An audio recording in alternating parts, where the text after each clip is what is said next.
Assalamualaikum, selamat sejahtera. Saya ingin berkongsi tentang satu kisah inspirasi tentang seorang pakcik ni di mana resipi beliau telah sampai ke lebih 100 negara. Jadi pakcik ni ditakdirkan semasa dia kecil berumur 5 tahun, ayahnya meninggal. Jadi semasa kecil beliau mengambil tugasan untuk menjaga adik-adik, membuat kerja rumah termasuk memasak makanan. Kemudian, pada umur 16 tahun, pakcik ni tadi kesian. Sebab apa? Sebab terpaksa berhenti sekolah. Dan kemudian, tak berputus asa, pakcik ni tadi, dia bekerja. Dan antara kerjanya, pada umur 17 tahun, pakcik ni bekerja empat jenis pekerjaan. Dan pekerjaan ni semua tak kekal lama. Kemudian, 19 tahun, pakcik ni sudah berkahwin. Dan kemudian ada seorang anak dan ditakdirkan rumah tangga beliau tak kekal lama dan akhirnya mereka terpaksa bercerai. Jadi pakcik ni sambung lagi pekerjaan dia. Pakcik ni juga masuk dalam army. Ini menjadi tentera. Kan? Tapi tak lama selepas itu beliau stop dan kemudian pelbagai kerja yang beliau lakukan selepas itu termasuk ejen insurans, termasuk pernah bekerja di railway station, pernah menjadi petani, tukang masak dan juga basuh pinggan. Inilah pekerjaan-pekerjaan yang pakcik ni lakukan. Dan pakcik ni tak pernah berputus asa dan juga pakcik ni setelah itu menceburi dalam bisnes. Pakcik ni pernah menceburi dalam bidang ferry, dalam bidang bot, dalam bidang lampu. Kemudian beliau pernah menguruskan petrol station. Dan di saat tersebut, bila pakcik ni menguruskan petrol station, beliau terfikir satu idea yang mana beliau nak menyediakan makanan iaitu chicken, ayam kepada orang yang mengunjungi petrol station tersebut. So daripada situ ramai orang yang meminati resipi pakcik ni dan akhirnya pakcik tersebut berhasrat untuk membuka restoran. Buka restoran dan ramai meminati masakan beliau dan akhirnya pakcik ni dia membeli sebuah motel. Motel bersama dengan restoran beliau. Tapi nak dijadikan cerita akhirnya kedua-duanya motel dan restoran beliau terbakar. Dan pakcik ni atas dasar semangat beliau, minat beliau, passion beliau dalam bidang tu, beliau buat sekali lagi motel dan juga restoran.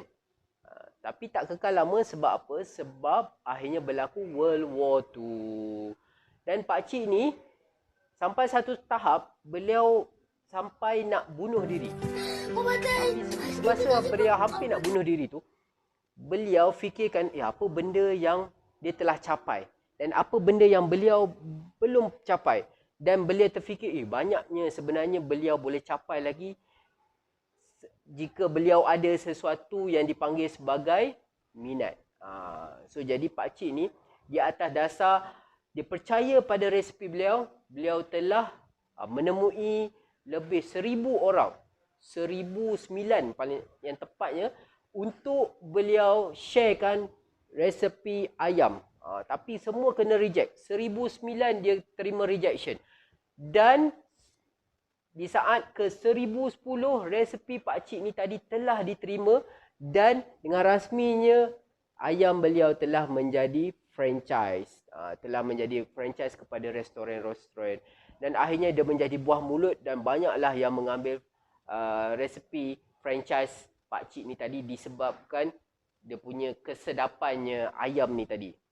Dan inilah pakcik yang kita biasa nampak di KFC, Kentucky Fried Chicken. Pakcik yang kata beruban tu yang putih tu kan. Janggut putih dan sebagainya, dia lah yang dipanggil Colonel Sanders, pengasas kepada KFC. Jadi sekarang ni KFC terdapat di lebih 20,000 location di lebih 123 negara. So bayangkan pakcik ni tadi kalau beliau dengan fearnya, dengan pelbagai pekerjaannya, dengan pelbagai kesusahannya, beliau give up. So pastinya beliau tak akan berada pada tahap sekarang. KFC tak akan sampai kepada ke seluruh negara dan juga kita pun tak dapat menikmati ayam KFC yang sedap. Uish, lapar lah pula kan.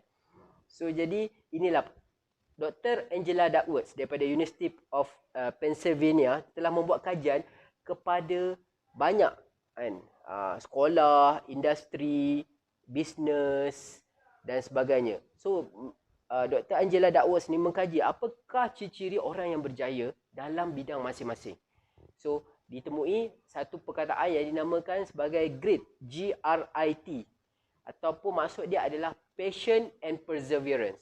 Passion, minat yang mendalam terhadap sesuatu benda tu digabungkan dengan perseverance, tak pernah berputus asa macam Pakcik Colonel Sanders tadi kan. Dia tak pernah berputus asa buat macam-macam kerja, buat pelbagai bisnes sebelum beliau temui passion beliau dalam masakan.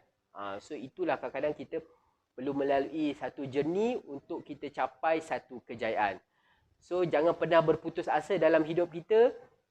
Cari apa passion kita, perseverance, kena tahan kan, never give up, dan pentingnya kita ada unique formula yang mana ini akan membantu kerjaya ataupun bisnes kita ataupun kita punya bidang apa yang kita buat sekarang, belajar dan sebagainya akan membantu kita untuk pergi lebih jauh ke level yang seterusnya.